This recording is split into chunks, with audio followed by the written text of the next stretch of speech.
Hosting for With the First Link on the Trek Geeks Podcast Network is brought to you by Fansets, creators of cool pins and memorabilia from your favorite franchises. Visit fansets.com and use code TrekGeeks, all capital letters, for your exclusive 10% discount.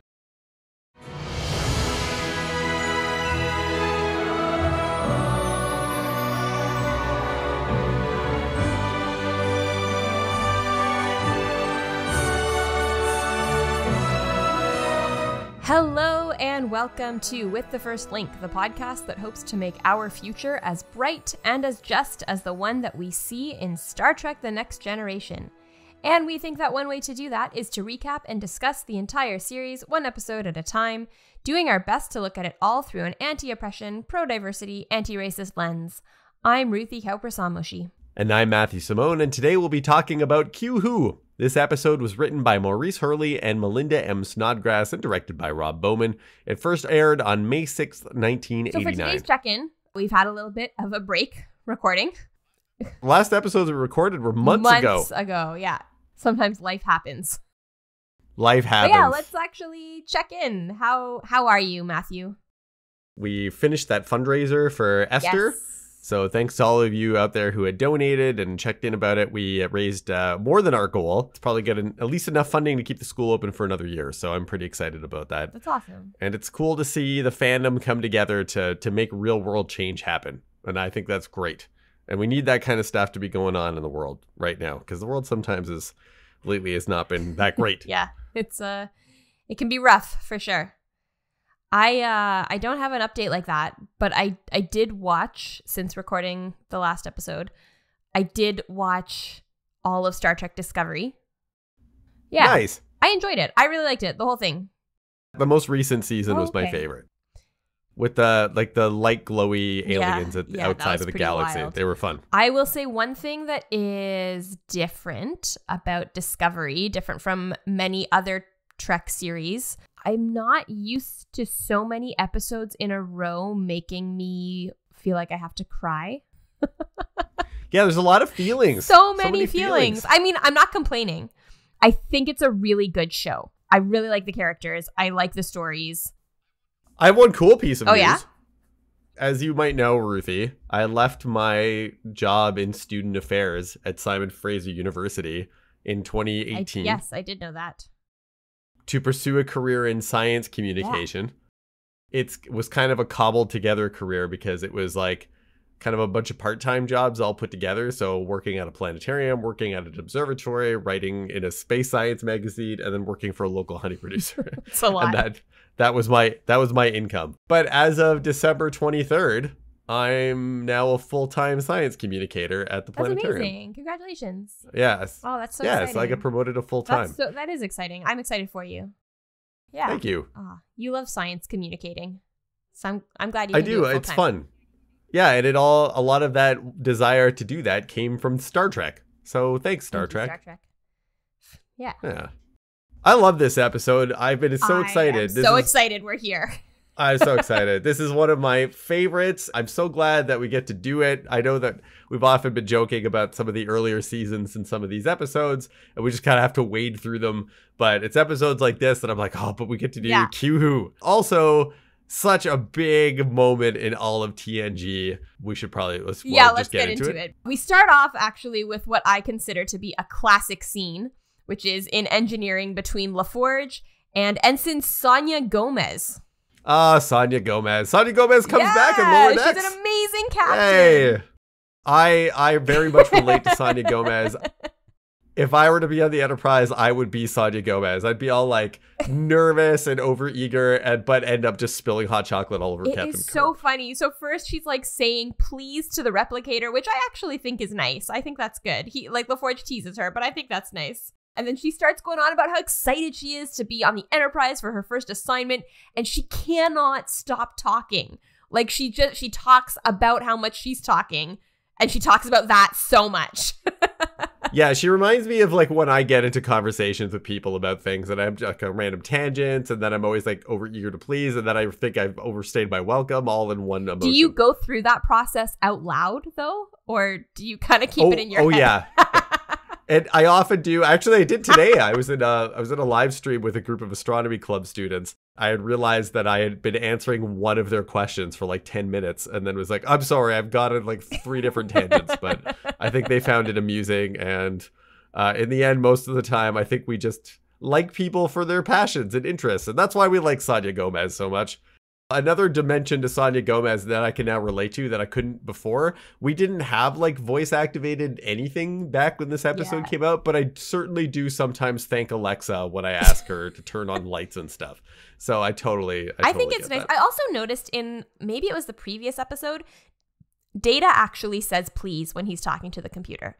He says like, enhance, please. I think this is one of those, if Data himself is doing it, then we should take our cues from him. For sure. So, she realizes she shouldn't be in engineering, turns around, and just spills all of her hot chocolate onto Picard. And then the best part to me is that not only does she do that, but she hands him the cup and uses her own hands to wipe his body. It's so great. And he's kind of not super uncomfortable with it. He's sort of like trying to comfort her at the same time. He's like, you know what? Maybe I should just go change. That will probably be faster. It's fine. I'm just going to change my uniform. And LaForge is like mortified. He's like, oh my God, I take full responsibility. And he's like, that's fine. It's fine. He's like visibly cringing when Gomez is like, oh, I promised to serve my ship. I mean your ship. I mean this ship. I love Selena Gomez. This whole interaction is one of the best things that happens in Star Trek. It really is. It's a perfect scene. Also, hot chocolate is great. Yeah, it's great. Who doesn't want to have a little hot chocolate when you're doing some engineering? In space. So Picard says he's like, okay, I'm going to go change. So he leaves Gomez to feel embarrassed. And she's like, oh my God, first impressions are so important, right? What do they say about first impressions? And he's like, you've left an impression. And you have Selena Gomez on all of us. Yeah. That's right. So Picard takes a turbo lift. He's like, deck 9, crew quarters. But when the doors open, he just kind of walks automatically without really thinking through the doors. But all of a sudden, he's like in a shuttlecraft and he turns around for a second to be like, wait a second, what? But the doors close behind him and he realizes he's in a shuttle with Q and no longer on the Enterprise. Yeah, that's like the worst situation to be in, is alone with Q. I'd be into it. I'd be like, yeah, let's have an adventure, Q. I'd be down with that. I guess you lose your freedom though in that sense, because he's basically a hostage. Yeah, he is. Q very kindly cleans Picard's uniform and then points out that he technically is not breaking his promise not to bother the ship because they are in a shuttlecraft nowhere near the Enterprise. I'm sure Picard is so comforted by that.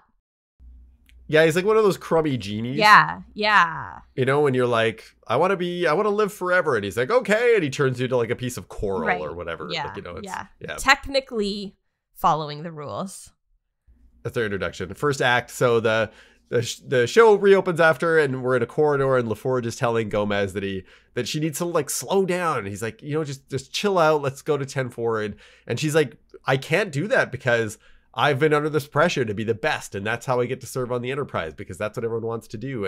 And he's like, okay, but now that you're here, like his quote is, you won't last long banging into walls. Like you need to, you know, like chill out and find a sustainable level of energy. It's true. And it also kind of, I feel, lends, what's the word? Credibility, maybe? I don't know. It kind of supports my hypothesis from earlier when we were talking about how Riker really likes being on the flagship, that like sometimes it doesn't pay to reach the top so early in your career. Because if Gomez, she seems to be talking like she wants to serve on the Enterprise, she wants to do important work on the Enterprise and like, you know, get promoted on the Enterprise. But if you start as an ensign on the Enterprise, like I doubt you'd get to stay on that ship for your entire career. So it feels like, where do you go from there? I hadn't thought of that. You're a lieutenant somewhere else. Like then you're no longer on the Enterprise. Yeah, that's the reason why Riker didn't want to become promoted to captain, because then he'd have to leave the Enterprise. So right? Anyway, right. I mean, Gomez does very well for herself, as we see in Lower Decks. So no complaints. That's right. I'm so glad that they did that. So we go to 10 forward, and Guinan leaves the bar and kind of is looking thoughtfully out the window, and LaForge is speaking passionately with Gomez in the background. His hands really, really effectively. Hands. Like, we can't hear you, LaForge, so you got to emphasize that you're talking. And then Guinan walks over and there's like this little control pad on the glass surface of the bar. And she kind of pushes the button and she asks the bridge if anything's okay because she has a sense that something unusual. Riker at one point, like he says, I don't remember you ever contacting the bridge. So this is weird. But she's like, it's probably nothing. Although it's never nothing. Guinan, we should always listen to Guinan. Back on the shuttle, Picard is trying to contact the ship, and Q's like, the locator beam won't work. They're never going to think that you're like this far away. Picard's getting frustrated, and Q says, petulance does not become you, Picard. And it was really funny, but I disagree. I think petulance really does become him. Especially dealing with Q. Oh my goodness. He's just sitting there like he's doing that like passive resistance thing where Q will say something and he just won't answer. Back on 10 forward, Gomez says that she appreciates LaForge's advice and and they're sort of chatting when LaForge notices that Guinan like seems preoccupied. So he's like, are you okay? And she says that she doesn't know if something's okay or not. And LaForge, I guess, is like, well, if something's not okay, I should be in engineering. So he just kind of gets up and he's like, I'm going to engineering then. And Sonia's like, well, I'm coming with you because I'm eager and want to help things. I love the way it just follows. She's like, I don't know. And he's like, I better get back to my station. Yeah, I better get to my station then. If something's wrong, I'm going to listen to Guinan. If something's wrong, then I'm going to be an engineer. I have to say, just a little side note, I really like when Guinan and LaForge interact. I always felt like they had a good chemistry on screen, the two of them. I think so too, yeah. That's one of the things I appreciate about Guinan is she has great chemistry with everybody. That's true, she does, yeah. She just, like, every conversation that she's in is it's Whoopi Goldberg, so not, absolutely. So then we go to the bridge, and Troy tries to contact Picard, but he doesn't answer. So they try to figure out where he is, and the computer says he's not on board the ship. And then Worf says, hang on a second, a shuttle is missing. At this point in my watch, I wondered what Matthew was going to say about the security on the Enterprise. Yeah, because everyone's like, again, Worf? Are you serious? He's like, this time it's not my fault. The doors weren't even open. Nobody even stole anything this time. Yeah. I thought it was great, though, that Troy seems like as soon as she walks on the bridge, she can sense that something's up. And that seems to make sense because Picard is such a big personality on the ship and one that she's often in contact with. And it makes sense that she notices that he's missing. Interesting, right? Yes. Yeah, so Wesley gets like really upset. He's like, how could Picard leave on a shuttle without anyone knowing? And Riker's like, it's okay. Yeah. We're gonna figure this out. And he tells Data to start a methodical search to cover the most area in the least time. I'm not to be too much of a pedant, but a little pedantic. I think he means cover the most volume because area is for two-dimensional. Ooh. So like usually if you're doing a search, you do like an ever expanding, like a spiral kind of shape. But Data's got to do like a spherical spiral. So I don't know what that would look like, but 6 hours later they still haven't found Picard. So I appreciate the mathematician view of this that you've brought to it. Thank you. Yeah, that's true. Yeah, 3 dimensions. Back on the shuttle, Q is kind of bouncing this ball against the wall. This is also one of my other favorite scenes with Q where like he's basically passing time and like you're like, where did the ball come from? Did he just make it? Like, is it like what's going on? But he has this like basically like a racquetball and he's bouncing it against the wall and while Picard is sitting there ignoring him, and Picard is saying that the Enterprise, at this point, he's being like, reluctant or stubborn and saying that, you know what, even if I die or we die out here, the Enterprise will continue on with Riker as captain. And Q's like, okay, like, listen, I'll bring you back to the ship if you'll listen to my request. And so Picard agrees, and they have this moment where he throws the ball and it bounces against the wall. But when he catches it again, he's sitting in 10 forward. It's a neat transition. Yeah, it's pretty clever. He says, this is the proper venue for our discussion. And then Guinan pops her head up over the bar. 10 forward is now empty. I feel like Q probably had something to do with that. So it's just Guinan, just Picard and Q, and then Guinan pops her head up and she sees Q, and you can tell that she is not happy to see Q. So this is another thing that is introduced in TNG here, is that Guinan and Q have a history and that they know each other. And in fact, when they go into this defensive posture where they're both kind of even using like the same hand gestures. Q is basically saying that like Guinan is an imp and that trouble follows wherever she goes. And Picard's like, no, you're speaking of yourself, like not Guinan. And he's like, Guinan, that's what you call yourself now? I do have one fun fact about the posture that Guinan takes. So Whoopi Goldberg played Miss Seeley in the movie The Color Purple, which came out in 1985. In that scene, Miss Seeley has an abusive husband. I believe his name is Albert. She makes a similar hand gesture when like warding off Albert as Miss Seeley in that movie. Interesting. So I feel like that was a fun little Easter egg that they put in for fans of Whoopi Goldberg. Yeah. I love it. Wow. Can I share my headcanon about this? Yeah, please. So in my headcanon that I was like, what would explain this kind of, because I never, unless I've missed this so far in Picard season 2, because I don't know if they cover this yet. They don't really ever expand on this connection between Q and Guinan, but I always found it interesting. So my headcanon was that the Elorians are actually expelled Q, and that the Q continuum had like a civil war at one point, and maybe some of the more like empathetic Q or whatever were like fighting against them, and they got kicked out, and they became these beings that are like mortal but still live like a super long time and still have some sense about time and space, and are still kind of connected to the universe in like this larger scale way, even though they are mortal beings. And that's what the Elorians are, that they used to be part of the Q continuum. That's my headcanon about this. Interesting. That has made me think of potentially another. I would like to offer an addition to this. Okay, yeah. What if the Q are expelled Elorians?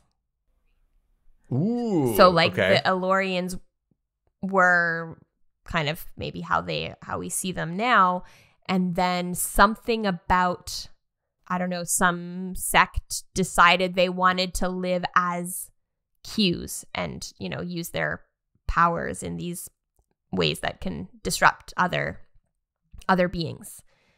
And that was effectively the same thing that you're saying, but just kind of flipping the dynamic a bit. I like it. That's an interesting idea. I like that headcanon. Yeah, so whatever it is, they don't really go into it much, but that's how it was one of the ways I thought that maybe that could be a thing. I have to say I do like that they don't go into it much, because I kind of feel like sometimes when this can happen in any show, but I think it does sometimes happen in Star Trek when they try to explain too much about the origins of something, they end up kind of ruining it. Like it doesn't have the same power as it has with the mystique or the mystery. And that could be a fun thing. And, you know, and they play with it a little bit more, that dynamic between Q and Guinan, and they just let it sit in that mysterious place. And that's okay. Q also gets reunited with some of the other cast that show up then on 10 Forward, especially Worf and Riker. And he does say to Worf, he's like, growl for me. Let me know that you still care. And Worf looks like he's ready to just clock him. But Picard's like, okay, calm down. Calm down. So why is Q here? Why did he show up? He says that he wants to join the Enterprise as a member of the crew. Riker kind of wonders if he's being kicked out of the continuum because he refers to himself as a homeless entity. And then Guinan's like, well, you know, not all Q are exactly the same. Like some of them are almost respectable. Almost. Almost respectable. He's saying this as like something he's offering. He's like, I'm offering my services to you. I want to join as a member of your crew. And the way he says it doesn't seem like it even really occurs to him that they might say no. But they do. Okay, yeah, that could be the case. Yeah, you know, but Picard is saying that, like, what, you know, he's kind of like, you might be bored. Yeah. Like, what could you do here on our quaint little vessel compared to an entity, especially like an omnipotent one that would be beneath you, but be too menial for you. Yeah. Yeah, but he says he'd be willing to renounce his powers, and I guess to Q, he's kind of like, well, I'm looking for this new experience where I could explore the galaxy at your pace and with the novelty that you see it in, because I'm used to seeing everything all the time, but you're not. And so he kind of wants to maybe see it from their lens. It really isn't clear, though, what he actually, like, I don't feel like he's being honest about why he wants it. Like, there's a part of me that feels like he's just asking them so that he can, like, piss them off. Yeah, like he's just this is another one of his games, another way that he can bug them is being like, I want to join you now. And then Either they'll say yes and he'll get to like wreak havoc from there. As Picard says, he's next of kin to chaos. That's such a great line. The alliteration is so amazing. So either that or they'll say no and he gets to fight with them about that. Yeah, but Picard says openly, I think this is the point you're making, is that they don't trust him. And Q almost looks hurt. He's like, oh, like he kind of pauses for a second. And he's like, he's like, you need me because you're not prepared for what's out there. But he's almost saying that with what, like to Guinan, you know, it's like, because he says they're not prepared for what's out there. And all of a sudden it becomes, this is a neat twist on the conversation because it becomes a chat between him and Guinan about them, like even though they're right there. And Guinan is responding to that. He's, you know, she says, well, they might not know what's out there, but they're willing to learn and adapt. But he says, and I put this down, he said they're moving further and faster than they should. Yes. I find this interesting because I've been thinking about that in terms of us right now. Yeah. Especially in terms of space exploration, because, you know, and I've commented on this several times in some of the episodes we've done about some of the private industry that's leading space exploration and some of the individuals that are leading space exploration right now. And I'm like, should we be moving in that direction, or should these be the people that are leading? Yeah. Picard doesn't actually question that in this particular scenario or in this conversation. He never second guesses for a moment here. And that might be because he's being defensive against Q, but he doesn't at one point say, no, we take this into consideration and we think we are trying to be self-reflective about whether or not we should be taking that next step. They're more like, no, we're going to get there and we're ready. I mean, one of the things Picard says is like, you can't be prepared for something that is going to be a surprise. Like that doesn't work. But we're ready to encounter it. Q disagrees. Yes. So he's like, okay. And he snaps his fingers and flings the ship, and you can see it like turning as it moves. Spitting out into space. This big snap, right? He does that snap. He's like, let's see if you're ready. And he walks out toward like the windows of Ted Ford and snaps his finger, and the ship like takes this big flash of energy and flies past. And Guinan knows he's gonna do it. Like she shouts his name and she's like, Q, and she knows exactly. And I feel like this is where I'm like, I don't trust him, because I think Guinan could tell he's aiming at something. Don't say no to me. Yeah. So Data says that in the blink of an eye, they've traveled 7,000 light years, which is far. Their near system J25, which I think I really like that, the way they call that system J25, because then it comes back later, and I don't know. When I hear J25, I'm like, oh yeah, it's gonna be a good episode of Star Trek. Oh, that's a bad one. It's a bad system, but good Star Trek with J25. Place. So if they travel at maximum warp, they will reach the nearest starbase 185, in over 2 years. Q tells Picard that he's like, the hall is rented, the orchestra is engaged. Now it's time to see if you can dance, and then leaves. And I'm like, whoa, that's an intense challenge. Guinan does something that I actually find kind of annoying here. Because Picard's like, what can you tell us about this part of the galaxy? And she doesn't give him, she says, all I can tell you is that you should leave. She could give him way more information than that. And she just doesn't. And yeah, she's like, you should go back now. But like, she's like, that's all I can say. Like, why can't you be a little bit more detailed in why we should leave? Like, if you're telling someone to just follow your advice without thinking, like, that's not right. That's the same thing as Q was saying, right? Like, yeah, I think they're trying to hype up what's about to happen. And what I will say though is that it does live up to the hype. One time where like a new ominous enemy so does. Good. Yeah. So they go to the captain's log because they go to commercial break, and they come back, and of course they're like, we want to explore instead of leaving, because that's what they do, right? They're like, 2 years away from the nearest starbase, let's just explore. Let's not get started on our way back. And Data says that in this system there is an M-class planet. It's a 6th planet in the J25 system, and they show when he scans it, there's signs of industrialization, that this was an industrialized planet, but where the roads should be terminating into cities, there are no cities. There's just these big rips in the surface, like they were scooped out and are gone. He says it's like the planets that were along the neutral zone in that episode, the neutral zone. Bum, bum, bum. I think this is the last.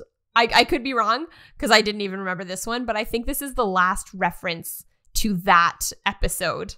Like, and it also doesn't fully make sense because there is a bit of an implication here that like this episode is the first time that the Borg encounter or hear of Starfleet or anything. And so that's kind of at odds with the idea that those planets along the neutral zone were also affected by the Borg. But yeah, they might have been trying to tie it together somehow. And they were. And I think it was also supposed to tie together with the episode Conspiracy. And it was supposed to be like this insect race, but then they went in a different direction. And in my opinion, a better one.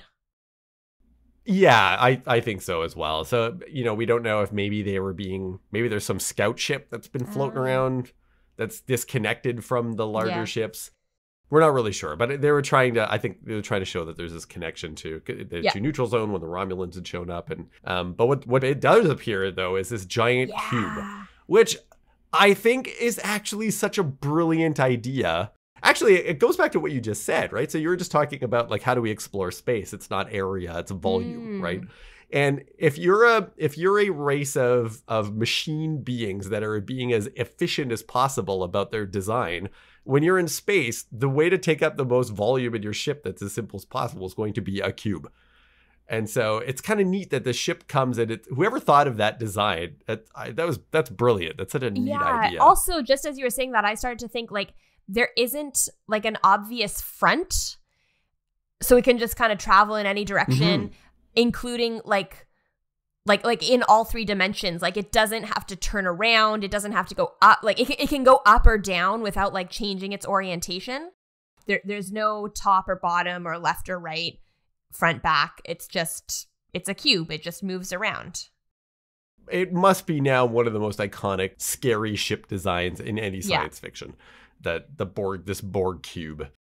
Data says the ship is, like you said, it's generalized. There's no specific sections. There's no bridge or engineering or living quarters. It's just like this cube of technology.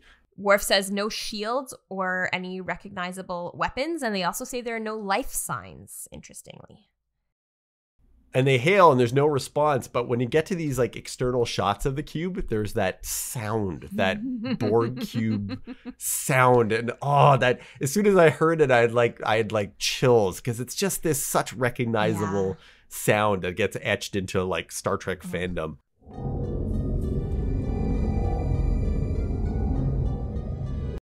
Now that I said that out loud, I remember this. I remember either reading this or hearing about this. I'd have to look it up to see if I haven't made this up in my head. But I think the sound actually comes from one of the VFX people's stomachs gurgling. and that's what it's actually based from. It's like the gurgling of someone's stomach, and then they like ran it through machines or whatever and made that sound. Or that's what it was inspired by. I have to double check if I've made this up now or not. We can love this episode, and I love what it sets up for like the rest of the, not just the series, like the rest of the franchise. Yeah. Yeah, because they introduce, it's such an interesting enemy, and we'll see more as they flesh it out. Why I feel like it's just like there's such an interesting antithesis to what the characters are and the show is and the Federation and everything. But they want to know what it is. It's so mysterious. So they ask Guinan to go to her office or they ask Guinan like more information about this. So Guinan leaves and goes to an office. We don't know that she has an office. I think this is the only time we ever see it, like, or her quarters or whatever. So she activates this view screen and she's like, well, these are the Borg, and we encountered them a century ago, and that they scattered the Elorian people across the galaxy, destroyed their homeworld, and says that they are going to try to destroy. So then we go to engineering, and a person, I guess, they kind of talk about how this isn't a person. We don't know this, obviously, if you're watching this for the first time, but the term generally used is a Borg drone appears. So they kind of transport in, and then we go, of course, to a dramatic commercial break. There's a point here, too, as well, where they just mention that they've raised the shields. Ah, yes. So this is like one of these first points where like their defenses and their weapons and technology like have no effect, because even with the shields up, this drone has beamed right through the shields and straight into engineering, the most vulnerable place on the ship. So when we're back from the commercial break, we've got LaForge, Picard, Worf, and then an unnamed security team kind of watching this person explore engineering, and Q appears and points out how interesting this person is, because it's not a he or a she, which is, you know, a little bit of 90s intrigue or 80s intrigue for you. But yeah. And then also it's because later Q definitely refers to him as him. So I thought I put that on my notes too. I was like, wait a second. You like, just said he's not a he or a she. Say them then. Q says this is an enhanced humanoid. And he says that this Borg is a scout and he's analyzing the technology, but he doesn't care about the crew, or he doesn't care about anyone on the Enterprise as a life form. He's just exploring the technology. And then the Borg sends these electrical currents into the console. So a security guard goes to fight him and he like pushes him away and ends up pushing him like across engineering. Picard asks Worf to do something first, but then Worf tells the security guard, he's like, oh, you go deal with that thing. I don't even know what it is. It's creepy. And then, which is probably a good choice, because that guy looked like he got it. It is funny though, because it's kind of like Picard could have asked the other guy to do it. He specifically asked Worf, and Worf is like, I got this, Picard. Don't worry. I'm going to delegate. Yeah, this job rolls downhill. Exactly. Yeah, I'm delegating this. Worf's phaser doesn't really work. And then the lights kind of start going off and on. And I guess Worf turns his phaser to a higher setting, which does knock this Borg drone out. But then another one appears. And this one, Worf fires his phaser again. And this like shielding comes up. Like it's not something that the Borg holds up. It's like this shield that appears around the Borg when he fires the phaser, and it blocks the phaser. It pulls components off of the other Borg that's on the ground, the one that was knocked down by Worf's phaser, and then this Borg transports away, and the other one appears to like self-destruct, like it vaporizes itself, and there's even like a burn pattern in the carpeting of where it was. When they do that. What do? We have to figure things out, so we need to go back to the observation that's always lounge. where we figure things out. It's time to have a talk. This time we have Guinan. Picard's like, well, I've invited her here to share her knowledge about the Borg.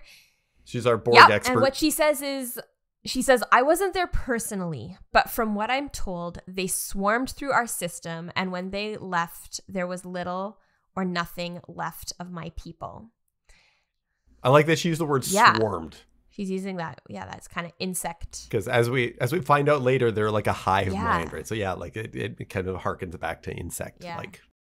And she says that when they attack, they don't attack individually, and that when they decide to come, they will come in force. She says that there's no way to reason with them. And so one by one, what I appreciated about this, about how they set up the Borg, is that all the tools that they normally use are completely ineffective. They can't use shields. Shields don't work. Their phasers don't work. Their diplomacy doesn't work. They don't have any way to deal with this new threat. And this isn't even at full force. Yeah, this is just a couple of drones that they have not had any effect on, or a little bit, but not a, but this is not, like she says, when they come, they will come full force. The Borg hails them, and it's just like this very short conversation. It's like, we have analyzed the Enterprise capability, and you are unable to withstand an attack. We have analyzed your defensive capabilities as being unable to withstand us. If you defend yourselves, you will be punished. This is the not yet refined version of resistance is futile, which we hear from the Borg later. It's not actually in this episode, which I didn't recall. They haven't edited their elevator pitch down yet. Yeah. So Troy kind of explains the collective nature of the Borg, that they don't have like individual minds, that you're talking to a collective. There's no leader. And then Q shows up again, and he asks Picard, he's like, are you sure you don't want me on your crew? And when Picard's like, yeah, I definitely don't. You just flung us into like this unsafe place. No, I don't want you on my crew. No, yeah, it's a bad take there, Q, and how this is going to work. And right then, the Borg lock a tractor beam onto the ship. So we call for red alert. The ship can't go anywhere. They're stuck. The shields are down. The Borg use a laser beam to start cutting into the saucer section, and they like pull this like cylindrical section out of the saucer section. It's very striking as a visual, because up until this time, I don't think we've ever visually seen damage represented on the Enterprise before. We've never seen like any scorching marks on the hull or like any of that kind of stuff. We've never seen any pieces come off of the ship in damage. So all of a sudden, like the Enterprise seems very vulnerable. Like when I saw that, I was like, oh, that's like, I remember even being younger and watching that, and you're like, oh, that's scary. Yeah. Like pieces of the Enterprise are now being taken away and like off of the ship. It is super scary. And people. There's people in that Worf section. says that there were 3 sections on 3 decks that have been destroyed, and 18 people from those sections are missing. So like the ship, the Enterprise is eventually able to fire enough on the cube that the tractor beam releases, but that's a fair bit of damage that has been done. When we go back to engineering at this point, so that this like altercation has ended, Picard's like, any force necessary to destroy that beam. And so they fire, and you can see these big, the phasers hit the Borg cube, and these big chunks of the cube are like vaporized, and then it stops firing. And so they get this reprieve for a moment where they're trying to like kind of lick their wounds and collect themselves. And we go back to engineering, where Sonia Gomez is expressing trouble getting the shields online, but also that she's distracted by thinking about these people who have died. And that's where I realized having her character here was so important, because her character is kind of the embodiment, kind of an overarching tone that we start seeing happen in the Federation at this point, I think, when the Borg arrive. And we'll see more of this later, but it's like, it's almost like the Federation in a sense starts losing its innocence. Like we're kind of like these, like we're super like charged and enthusiastic, and nothing really bad has happened to us yet. And then all of a sudden this like awful thing happens, and you see that reflected in Sonia Gomez. She's this ensign. She's on the best ship, and she wants to go exploring, and she has her hot chocolate, and she's like ready to go. And then all of a sudden, like on one of her first missions, like 18 people are killed, and they're flung through like the galaxy, and she is in shock. And I think that this feeling is very much what like the Federation is starting to feel once we've been introduced to the Borg. Yeah, that's an interesting take on it. Yeah, the Federation. And I wonder if that also has to do with kind of behind the scenes, like the writing staff, because I know that there were a lot of arguments between like Gene Roddenberry and other writers when writers wanted to introduce potential problems within the Federation, and Gene Roddenberry was like, no. Yeah, types like of conflict. The Federation is good. We don't have these kinds of conflicts because that has been taken care of. So I wonder if there's some of that going on. That's like purely speculation. I don't have any fun facts about that. But I also think it's important to have, or I don't know that it's important, but I think part of the reason she is the one saying it is that the rest of the main cast, with the possible exception of Wesley, is established enough in their role that it might feel off to have one of them having this response.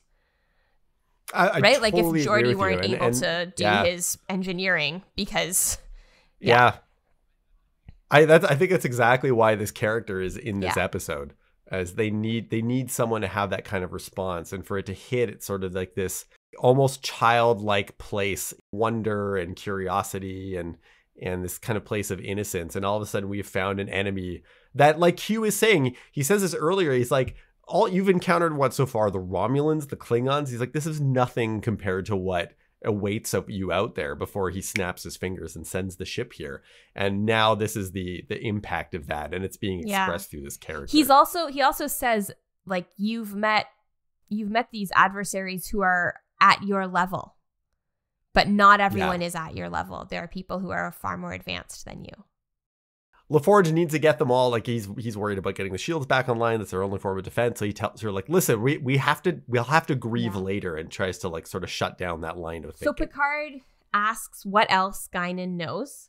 And she says that the Borg are made up of organic and artificial life. And this artificial life has been developing for thousands of centuries. Then Q appears, and he says that the Borg is the ultimate user, and that they're not interested in things like wealth or power that perhaps in other, I guess, adversaries Picard maybe could have appealed to. They don't care about that. They just want to consume the technology of the ship, which is a little different from what we see the Borg kind of become once I think the writers kind of figured that out. But it's at its core, it's not that different. The idea is that the Borg, all you can offer the Borg is yourself and your stuff.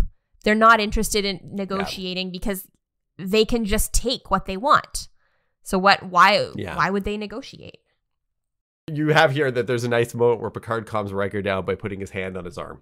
And I like that because Riker's so frustrated with Q, because Q has appeared. He's having this conversation while literally sitting at the table. In a Starfleet uniform, I think we should maybe point out. He's been wearing a captain's uniform this entire time. Yeah, as he does. What a jerk.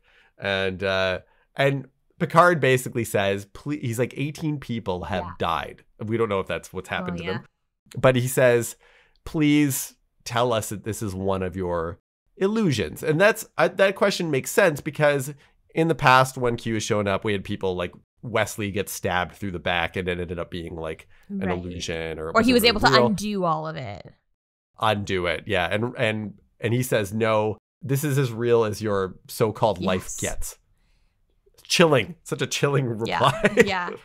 And then again, he disappears and Riker and Picard decide that they should send an away team to the cube. And Guinan is like, what? And Riker, she is shocked. So shocked. She's like, this is not a good idea. I have been telling you from the beginning that you need to get away from here. And Riker, I don't know, like this is a weird line that Riker has. He says, I don't know, Guinan, they paid us a visit. It seems only fair that we return the courtesy. Like, what does that have to do with anything?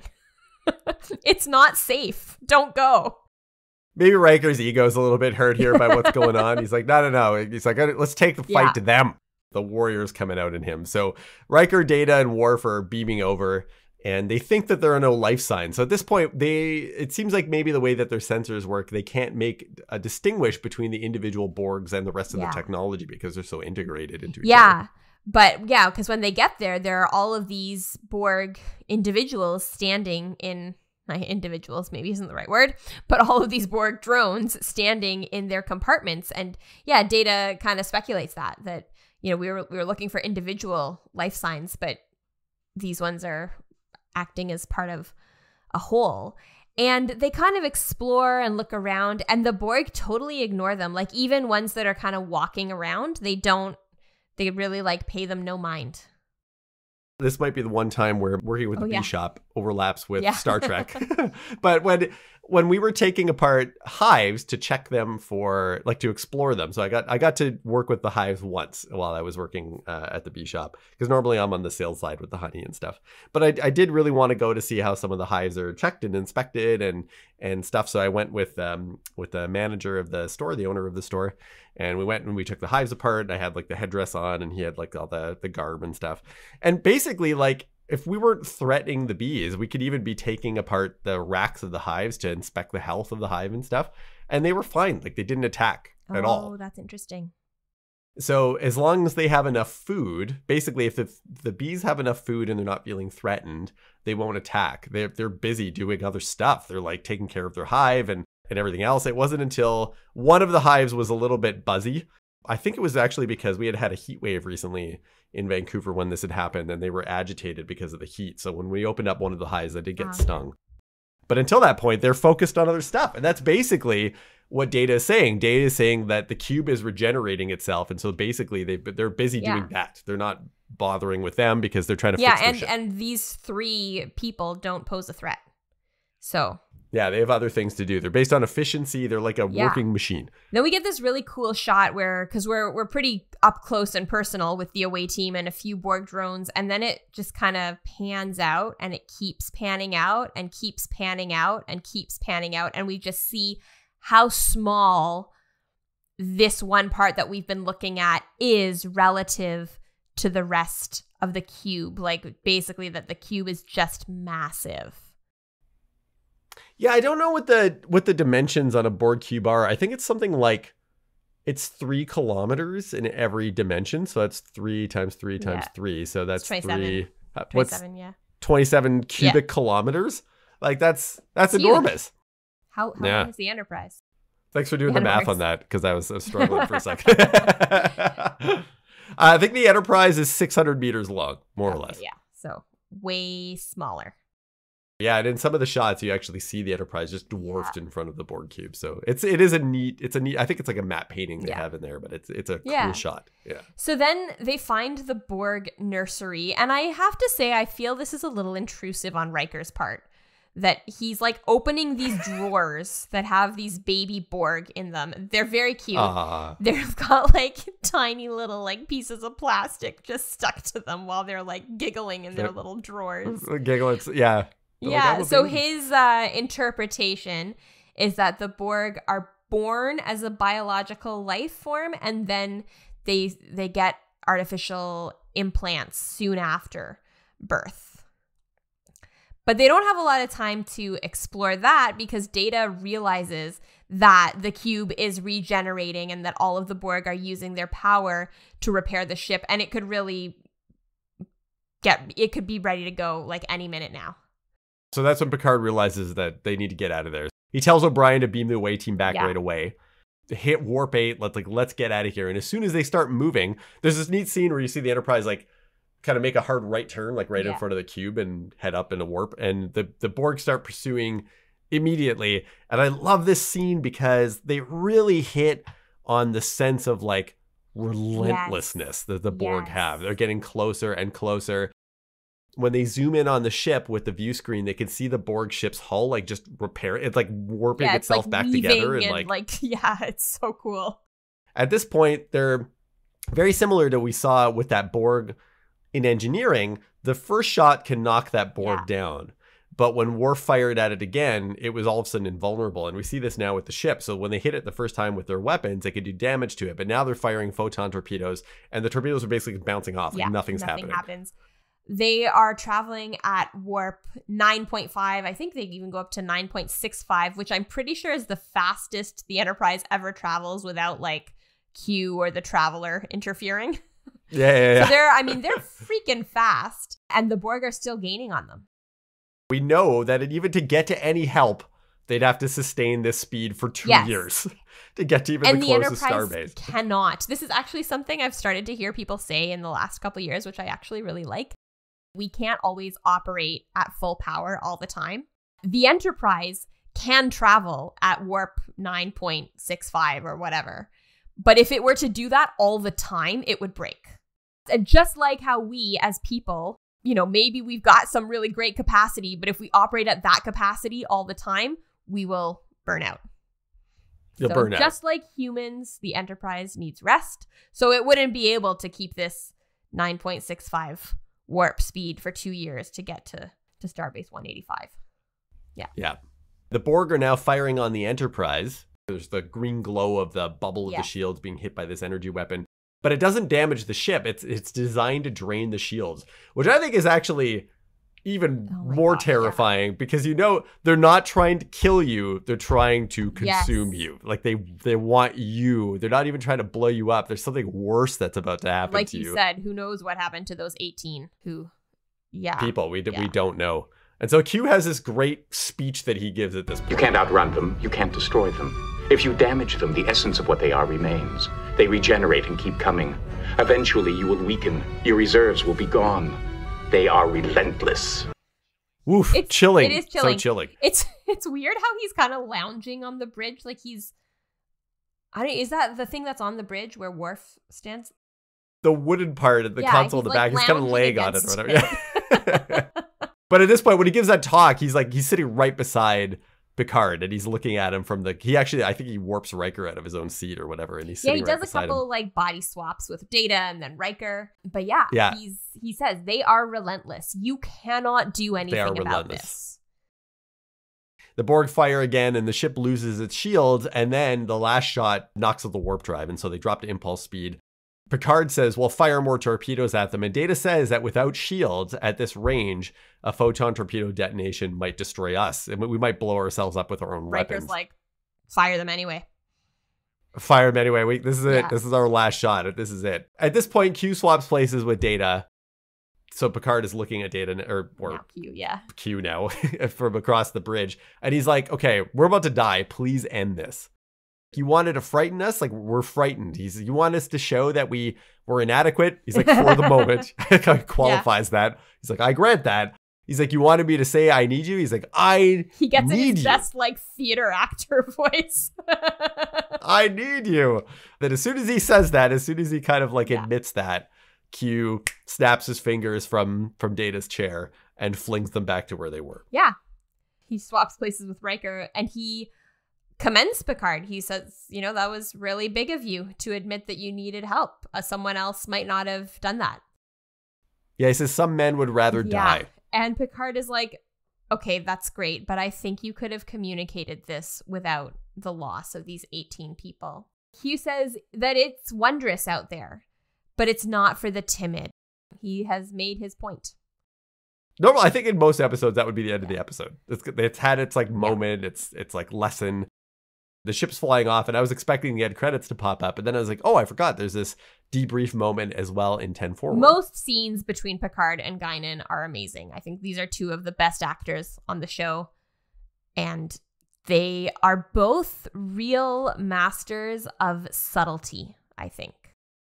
They're playing this like 3D chess that you often see in Star Trek.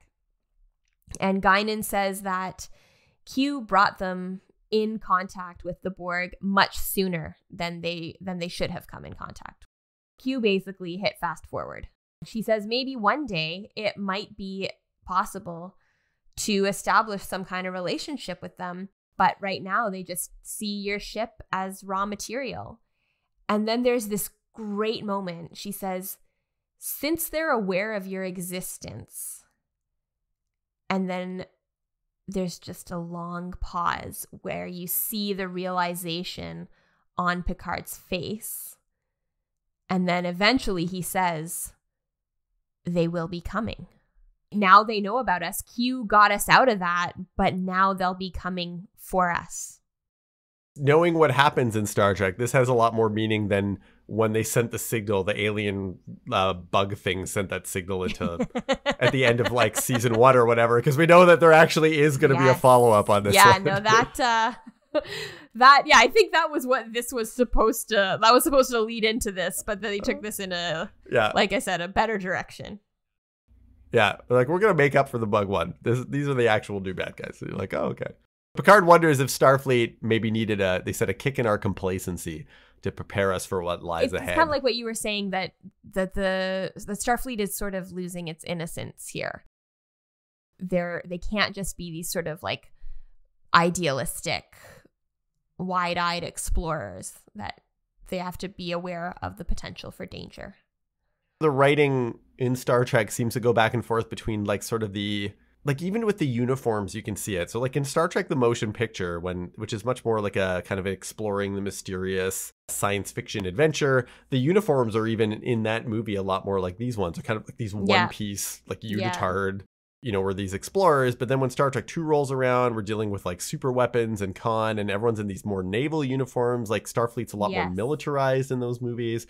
And we start to see that happen even in Next Generation. Like, the uniforms will eventually start becoming more these gray kind of fatigues, and the technology they start saying is more inspired by, we got to get ready for the Borg, and we have to have Borg equipped weaponry, and we have to have like, and so this might be where that starts. Yeah, maybe, because even in TNG, they don't ever get the like gray uniforms, but they do get in the next season, their uniforms are going to have a collar, and it's not necessarily one piece, and it is a little bit more like boxy.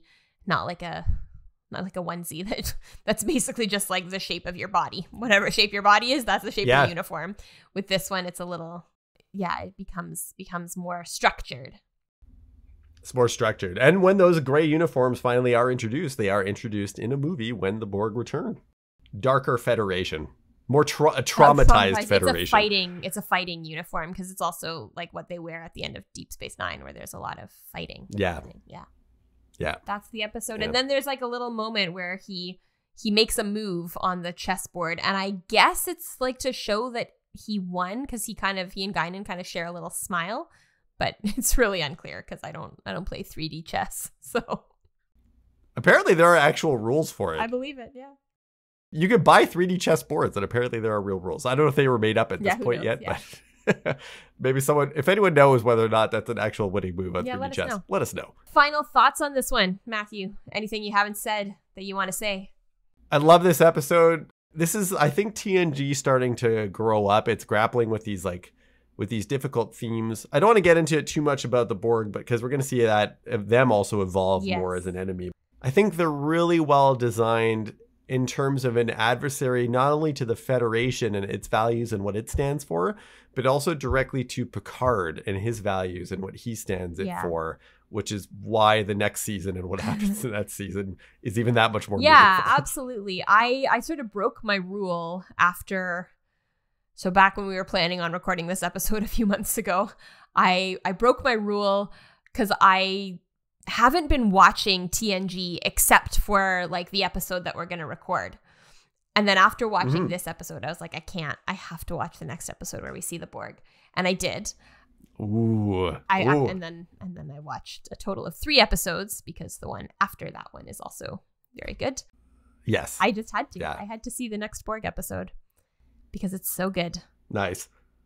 They are good. I rewatch many TNG episodes over and over and over again. It is very much my comfort show. It feels safe. I love just getting home after a stressful day or whatever. I'll throw on some Picard and the crew and want to watch it. But I save that 2-parter in season 3 for very special occasions because it's a very, very special 2-part episode for me. So I'm like, I save it. It's also the only ones I own on Blu-ray. Yeah. So I bought the Blu-ray special edition of the Best of Both Worlds. So I'm looking forward to when we finally get to that. I have a story for that one about my experience with that. But yeah, we'll wait for it. Cool. So. Me too. I'm sure we have all kinds of stories. Thanks everyone for your patience with our break. We appreciate it. You'll have heard 2 episodes before this already because they're previously recorded. We've got 2 episodes before this one, but those were recorded many months ago. Many moons ago. We've heard messages from some of you during our downtime that you missed us, that you love our episodes, and we do appreciate it. So and we love making them.